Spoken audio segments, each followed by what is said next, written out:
Hello YouTube, this is Froogle, and just a quick video. I wanted to show you a cool tool I found called Shade. Now, in FSX you have something called a shader. In fact, in any game you have something called a shader, which defines the shading and the shadows and the lighting and the contrast between different 3D objects based on ambient light and light sources and all that other good stuff. You don't really care. All you care about is the fact that Shade makes FSX look better. Now, the way it does that, this is something called Shade GUI.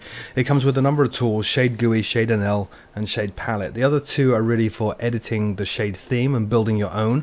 Shade GUI is the one you work with most of the time. Now you'll notice down here that there are day tabs, day 1 through 10. What they do is within FSX, each day from 1 through 10 has its own set of shades for different times of the day. So this is like pre-dawn, and then we come up to dawn, post-dawn, and so on. These are the shades for day 1.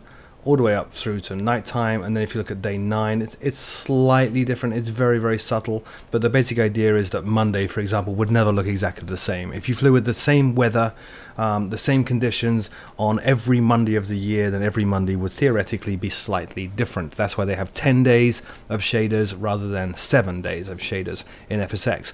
So what Shade does is it comes with a number of preset themes. As I said, you can make your own as well. So you click on load a preset theme here. So here are new themes for this version of Shade. We can choose one like Way Out Back, for example. It brings in its own colors. You can see a new color palette's loaded, and that sets up the current day. Now, if you're using something like Rex or Active Sky, which dumps its own textures into FSX, typically those add-ons will force FSX to always use the same day. So and that day would typically be day 1. So if you're using Rex, for example, whenever you fly, you will always be using day 1 textures. Every day, if the weather never changes, will look exactly the same at the same time of day. So what you do to fix that is you say clone day 1.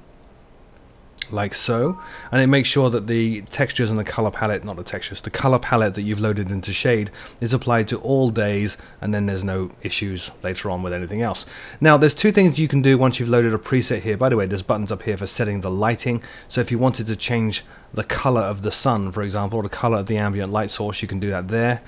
Same for darkness or shadows, same for fog. You've got tons and tons of variation here. If you are artistic, then you're going to be able to amuse yourself no end with this tool. I'm not. I just fly with the presets. I'm very happy with them.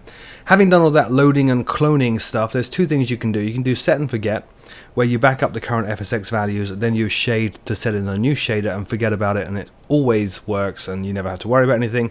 I typically just do start stuff because since I've started using this a couple of days ago, I like to vary the theme that I'm running. It makes the videos look a bit different each time. So you just go start stuff, click on start FSX, and away you go. Very, very simple. Now, what I've done is I've run up done a couple of recordings in FSX, one using the PMDG737, one using the Coronado Station Air, with and without Shade. So I'm going to fire those up right now and stop talking, and you'll see them, and I'll try to annotate on the video which is which. The differences are kind of subtle. What you will notice is that contrast, so shaded areas or shadowed areas, tend to pop out a little bit more with Shade. They tend to be better highlighted, better defined.